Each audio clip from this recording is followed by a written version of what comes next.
The oil prices are back again in the news.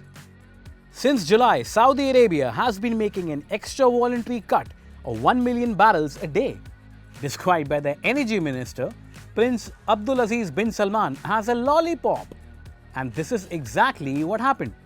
The Organization of Petroleum Exporting Countries, also known as OPEC Plus, after the meeting on Thursday, agreed to deepen its production cuts. You heard that right. This step was taken after a slump in crude prices and predictions of a renewed surplus next year. Led by Saudi Arabia, the OPEC Plus was pressing its members to join this reduction effort after crude oil prices fell by more than 10% from September.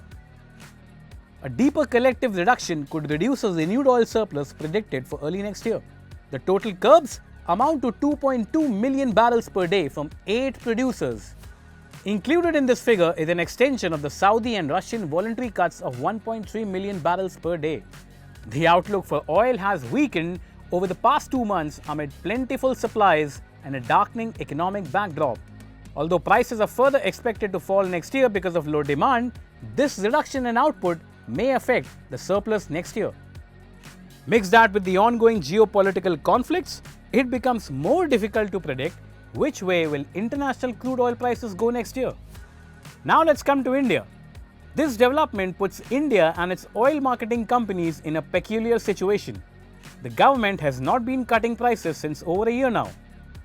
The oil marketing companies have been raking in profits because of low international crude oil prices and no cost cutting here in India. But the demand in India, which is the third largest oil importer in the world, has only been consistent.